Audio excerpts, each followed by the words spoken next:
Billy Gibbons was the guy I got hammer-ons from. Back in 1974, we went to see ZZ Top open up for Alice Cooper, New Year's Eve, Buffalo, New York. And we got real close seats. We were watching. It was really funny because I was in the shadow of Billy's cowboy hat. So as we were playing, I'm in the shadows. We couldn't believe we were watching ZZ Top, amazing. And we played like a billion ZZ Top songs in our band and our Talus back then at the time.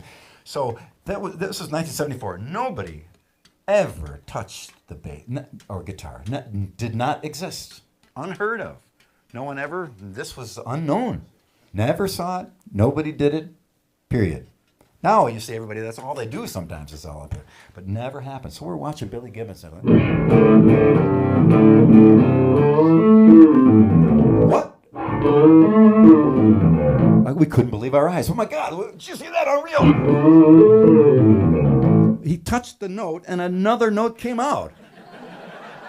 You know, our brains were scrambled. How could this be? We couldn't even process this phenomenon. So we couldn't believe our eyes. So I went home and I got my bass and okay, is that here goes that. It works. I believe it. You know, the first time. And then I realized that I hit a note and pull it off. 2 notes. Revelation. I couldn't believe. I was unreal. So I just sat there for about an hour just.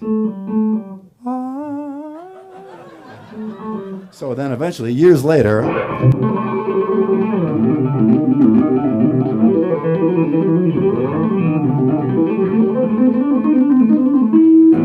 the second part,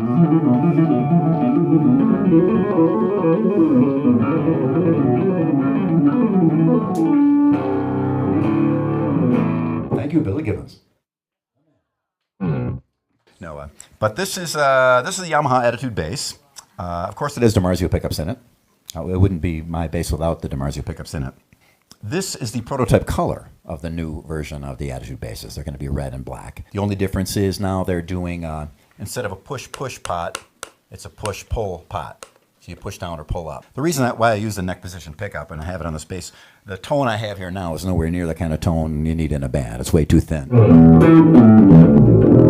There's no low end really there at all, but you can hear the notes better. And when I'm doing a clinic, I'm generally shown what the notes are. But generally, what I'll do is, with another amp, use the other pickup.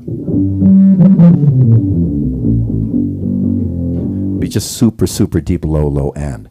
And that double pickup, double output thing has been a great help sonically, and even as far as choosing what I play, because I can get away with a lot more because I've always got that low end underneath there. A lot of times if you go up high, you lose that low end. Well, with that pickup there, you kind of always do. So it's always running through a separate amp, always humming along underneath and keeping that low end together.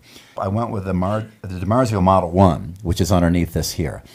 Because it's actually a hi-fi version of what the Gibson pickup was. It's a lot more clean, a lot more notes are audible in it.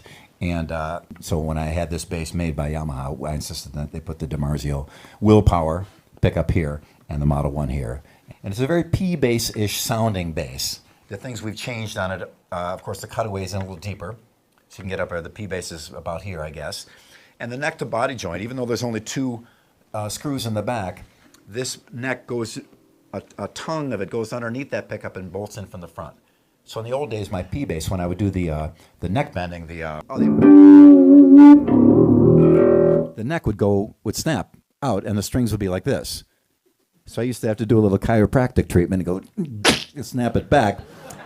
And hopefully it was in tune, and generally it was, and we continue playing. That was in the middle of the show that would happen. So we, by doing that, we solved the problem. The neck is just rock solid. It never moves. Of course, we included the Hipshot detuner, which I couldn't. Oh, got some oil on it, I think.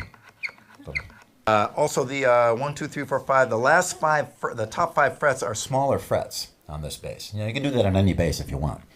It just makes the intonation a little bit more accurate up there. And I also had this fret scalloped, where the wood is scooped out from in between. Not all the way though, because you could never push this one down.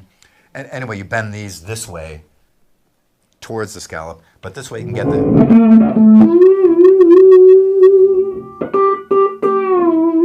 get your finger way underneath that and really be able to push it way high for the highest note possible on this bass. Anyway, so okay, that's a synopsis of that's the end of commercial for Yamaha, I guess.